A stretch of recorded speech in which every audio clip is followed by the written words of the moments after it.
За ингээд аниминес мэдээллийн хөтөлбөр энэ удаагийн дугаараа эхэлж байна. Эхний мэдээ үргээ үзэгч та бүхэндээ хүргье. Утааг бууруулгаа бид угаардахгүй байхаа та нар мэд гэдэг шиг зүйлийг нэг дарга хэлэх шиг боллоо. Үнэн дээр энэ даргын өгүүлээд байгаа үг нь хүртэл өөрөө хэцүүхэн. Утаа буурсан үгээд асуухаар буурсан хэсэг нь хамаагүй. Буруу талаас нь та нар ухаад байна гэд хэдэн сэтгүүлчийг өмнөөс хидэрлэж байгаа харагдах юм. Утаа буурсан хэсэг нь ард түмэнд хамаатай. Ягаад гэвэл дарга нар ард түмний төсвийн мөнгөөр утааг бууруулдаг юм шүү дээ. Агаарын бохирлыг бууруулах асуудал ээдэ мөн их олон жил яригдж байна дөө. Тэр хэмждэг багш нь эвдрээгүй гэдэг мэргэжлийг хэлж байна. Утаа дундаа угаалтаа суух биш харин зүг гарцыг олоод явж байгаа гэдгээ илэрхийлээ.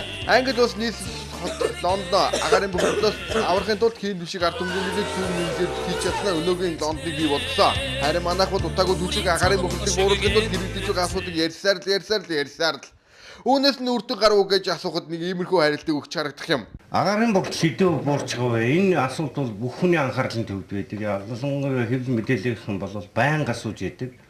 Одоо түлхүүр асуулт гэдэг юм уу, жижигхэн асуулт гэж ойлгож болно. Өнөөдөр бидний гол ярих гээд байгаа юм маань энэ урамшуулсан асуудлыг л уулна ирээдүйд үрэх гэсэн.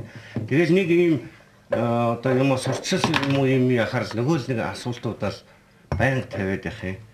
Хэдэн хөв буурсан бэ гэдэг бол маш олон ажлуудын нийлбэр. 18.4% өнгөрсөн оны мөн үетэй буурсан гэсэн статистик гарсан байгаа. Та бүхэн гол анхаарлаа өнөөдөр иргэн аж ахуй нэгж байгууллагад агаарын бохцыг бууруулах, дулаан алдагдлыг хэмнэх, дулаан алдагдлыг багасгах, эрчим хүч хэмнэх чиглэлээр ямар урамшуулал олгох гээд байна вэ гэдэг энэ ажлын талаар мэдээллийг дамжуулж өгөөч, хүргэж өгөөч. Биш дарга минь иргэдэд чинь хэдэн нас илүү явахын тулд хийж байгаа ажлын үр дүн чинь хэрэгтэй. Гэтэл мань нөхөр утааг бууруулахын тулд угаарыг арилгахын тулд цаг хугацаа хэрэгтэй гэж байх юм. Хүлээсээр байгаа энэ хэдийн иргэд чинь хүлээж яваар бус явчих гээд байх шүү дээ. Агаарын бохирлыг бууруулах утаагүй түлшийг хэрэгжлээ агаар дэх химийн мэдүүлэлт нь багасдаг юм уу? Эсвэл агаарын бохирлыг өөрөө буурдаг юм уу гэдгийг ойлгочих юмсан. Одоо үнэхээр агаарын бохирлыг асуудлын хэмжээнд авч ярихгүй бол генийн өөрчлөлттэй хүүхдүүд бөөнбөөнөөр гараад ирэх үү дээ. Эхнээсээ энэ утаа иргэдийн минь амь насыг нэг нэгээр нь хомсож байгаа гэдгийг эмч мэргэжлүүд нь цөөнгүүл ярив. Хийн түшээр л хангах юм бол хитрхи их олон тоонд эргэлцсэн мөнгө зарах шаардлагагүй болчих юм билээ. Шудраг өрсөлдүүлэхийн тулд томилогдсон магна хүүгийн сүүлийн үеийн хийгээд байгаа зүйлийг харахад бааван талуу эсвэл туулаан талуу гэдгийг мэдхээ байгаад бай хэллээ. Уг нь бол эхлээд шудраг байхыг эрхлээд овоохон ажлууд хийгээд олон нийтэд таалагдж байсан. Одоо харин олон нийт нь эргэлзэж эхэллээд байна. Үүндээ бол өөрийн холбооны компаниудын хувьд хэрэглэгчтэй бодсон үйл ажиллагааг явуулж байсан гэдэл байгаа. Хэрэглэгчдэд хэрэг боломжийг харилцан ашигтай олгож байгааг харуулах газар нь шудраг өрсөлдөө хэрэглэгчийн төлөө газар мөнөөсөө мөн.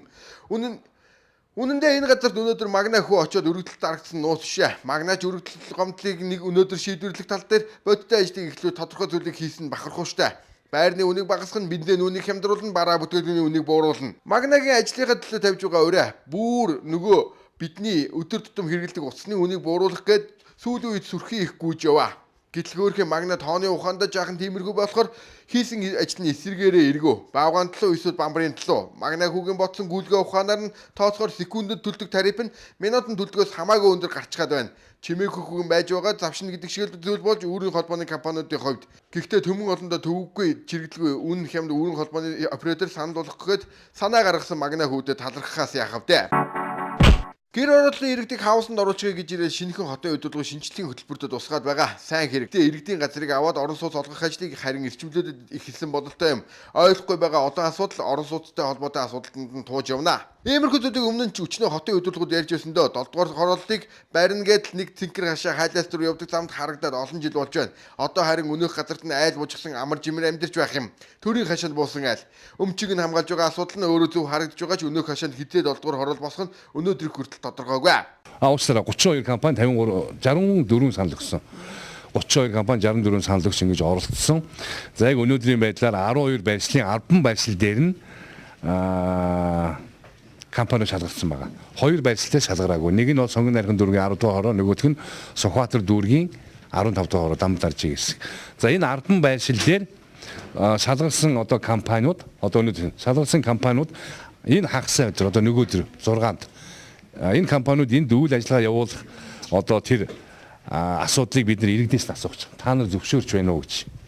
Иргэд нэрөө зөвшөөрнө гэх юм бол нэг төдрөөс эхлээд жинхэнэ хилцээний шатандаа орно энэ шалгасан компани. Тэр хилцээний шат юу юм гэхээр айл болгонтой газрын эзэн болгонтой юм. Шинэхэн хотын удирдлагын шинжилгээ бодлого хэрэгжиж байгаа сайн хэрэг. Гэхдээ тэд өнөөдөр компани иргэн хоёрын хооронд тохироо үлдсэнгээд өмнөх засаг дарга нартай ижилзүүл яриад эргэлзээ олон нийтэд төрүүлээд эхлэв. Тэр өнөөдөр энэ асуудалтай жинхэнэ гүүрэн болж иргэнд ашигтай компанид олцоогоор шийдвэрлэхгүй зүгээр юмсан. Яг энэ дээр таны саяны ярьдаг энэ асуудал гарч ирнэ. Өнөөдөр нэг хашаанд бол нэг айл байхгүй байгаа шүү дээ. Бүгд мэдж байгаа. Нэг хашаан дотор ядахтай 3 4 гэр байгаа. Манай одоо ингээд гэрийн эзнээс асууад энэ одоо манай аавынх юм байгаамаа. Энэ манай хүүгийнх юм байгаамаа. Энэ манай хүргэнийх юм байгаамаа гэд. Ингээд монголчууд ч бас нэг тийм хашаандаа бас ганцаар шолуулаа амьддаг. Ийм юм бүгдээр мэдж байгаа. А бид бүхэн 2 сарын 1-ээс өмнө энэ шинээр барьсан газруудад хашаанд нь ямар гэр байсан, хэдэн айл байгаа гэдгийг судалгаанд гаргацсан л да.